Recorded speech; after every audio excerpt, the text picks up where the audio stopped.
The U.S. government doesn't have a great track record on keeping up with emerging technology.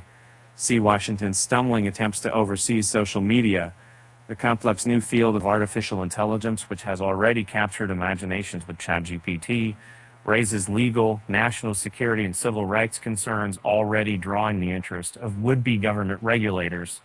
Even ChatGPT creator Sam Altman came out in favor of regulatory intervention by governments to mitigate the risks of AI.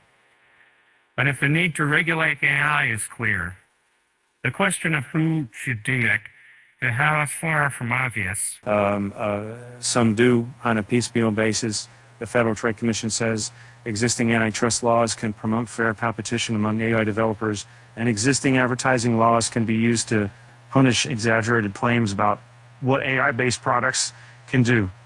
The Department of Health and Human Services says it can regulate AI applications that result in discriminatory outcomes or involve the exchange of health information.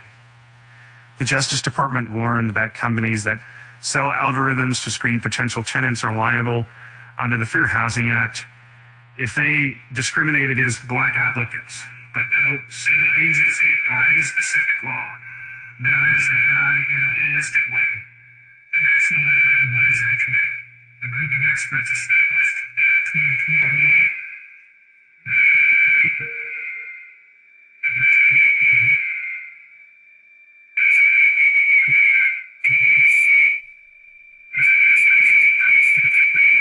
On designating a coordinator, not yet. In October, the White House released an AI Bill of Rights to influence the development and use of the technology. It's asking Americans to weigh in on which AI issues the government should pursue. The Commerce Department, which calls itself the voice of business in the federal government, is taking steps toward regulating AI. Its telecommunications group is asking the public for advice on how to minimize the harms of the technology in specific sectors, including in healthcare and employment. In January, Commerce Department scientists proposed voluntary standards for deploying AI. And the Senate Majority Leader Chuck Schumer is laying the groundwork for legislation to regulate AI. Under a framework he shared in April, new AI technologies could be released only after testing by independent experts. Congressional committees have held hearings on AI issues, including artists' concerns about how the technology might be used.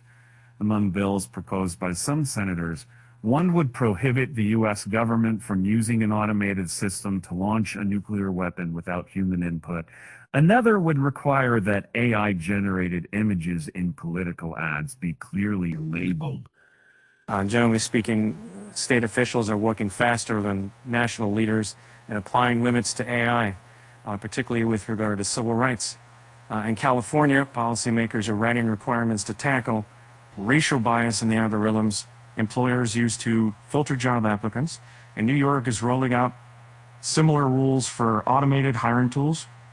In Connecticut, under a bill that passed to the state Senate, government officials would have to verify if a new AI system puts women at a disadvantage before it can be used. As of mid-May, at least 163 measures mentioning AI had been introduced in 34 states. And the District of Columbia, in the most recent legislative session, according to Bloomberg government, have the most pending bills for AI. Leaders of the G7, which includes the U.S., agreed in May to work together on an AI governance system that achieves our common vision and goal of trustworthy AI in line with our shared democratic values.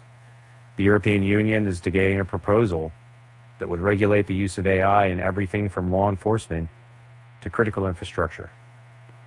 But EU lawmakers want more. They have proposed requiring companies that create foundational models, AI systems that can be adapted to many applications to produce risk assessments. Americans are already using AI to write speeches, plan workouts, and sometimes incorrectly answer questions on professional exams. Other uses of AI have had broad consequences. A fake AI second photo of an explosion near the Pentagon spread on social media briefly pushing U.S. stocks lower. Scammers are using AI to impersonate distressed grandchildren and con older Americans out of thousands of dollars. And child predators are exploiting generative AI technologies to share falsified child sexual abuse material online. We have seen a really rapid advancement in capabilities of large language models and other foundation models that both can do a lot of things, but also pose the potential for serious harm if misused, said Daniel Ho, a Stanford University professor who studies AI